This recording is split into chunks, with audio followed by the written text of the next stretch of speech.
Yo, salut tout le monde, c'est encore moi, Reginald Georges, de retour avec une nouvelle vidéo.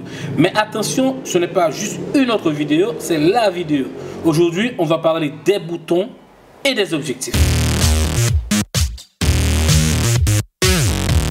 La question qu'on me pose tout le temps, Reginald Georges, comment utilise-t-on cet appareil? Bon, aujourd'hui, on va plonger dans les fonctionnalités essentielles de ton appareil. Je sais, je te dis sûrement que ça va être ennuyeux, mais crois-moi, pas du tout. C'est super intéressant et une fois que tu auras compris tout ça, tu vas shooter comme un pro. Ou au moins, tu sauras l'allumer. Et ça, c'est déjà un bon début. Alors, prends ton appareil, prépare-toi à prendre des notes et c'est parti. On va parler des boutons, des objectifs, tout ce qui compte. Commençons par démystifier ces boutons. Parce que soyons honnêtes, tous ces boutons peuvent faire peur, non? Pas de panique, on va simplifier tout ça. Premier bouton, le bouton d'alimentation. Rien de plus simple. Tu appuies, ça s'allume. Tu rappuies, ça c'était magique. Ensuite, le bouton déclencheur. Le bouton, celui qui capte l'instant. Tu appuies à moitié, l'appareil fait la mise au point. Tu appuies à fond, clic, photo prise. Mais attention, si tu le gardes enfoncé, tu vas déclencher un mode rafale. Pratique pour les scènes d'action ou pour remplir ta carte mémoire sans t'en rendre compte. Oui, ça m'est arrivé. Puis, la molette des modes. Priorité d'ouverture, priorité de vitesse, manuel, automatique. La molette des modes, elle te permet de passer de mode à l'autre.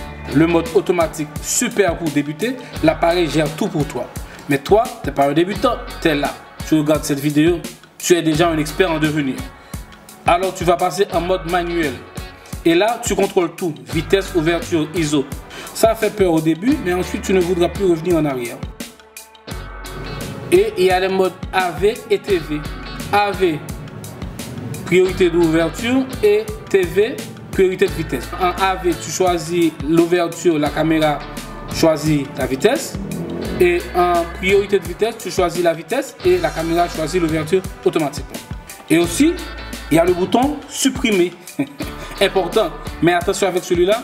Supprimer la photo parfaite par erreur, c'est comme perdre un petit bout de son âme. Vraiment. Et il y a la bague de vitesse. C'est la molette avec laquelle tu choisis la vitesse d'obturation pour ta photo qui s'exprime en fraction de seconde et en seconde. Et aussi, il y a la bague d'ouverture avec laquelle tu choisis les différentes ouvertures pour exposer ta photo. Il y a le bouton ISO avec lequel tu choisis la sensibilité de ton film. 100 ISO, film moins sensible. 5000 ISO, film beaucoup plus sensible à la lumière. Donc, plus de grains également. Le bouton menu, tu appuies, tu pourras changer les paramètres de la caméra. Et à côté de la caméra, il y a les différents ports pour connecter soit le câble HDMI, soit le câble audio, etc. Et de l'autre côté de la caméra se trouve le logement de la carte mémoire. En dessous de la caméra, il y a le logement de la batterie et le pas de vis pour fixer un trépied. Maintenant, parlons des objectifs. Les objectifs, ce sont les yeux de ton appareil. Ils déterminent littéralement comment tu vois le monde. Les objectifs fixes ou focales fixes ont une distance focale unique, pas de zoom. Tu veux te rapprocher, tu bouges. Mais ces objectifs sont plus souvent plus lumineux, plus nets et ils offrent un superbe flou d'arrière-plan. Les objectifs à zoom ou objectifs variables ou zoom, ils te permettent de zoomer à un gros plan. Super pratique pour passer de plan large à un gros plan sans bouger de mètre. La polyvalence incarnée. Alors, quand utiliser quoi? Les fixes sont pour les portraits, les scènes en basse lumière et quand tu veux un look cinéma. Les zooms, c'est l'idéal pour les voyages, les événements et quand tu dois être réactif.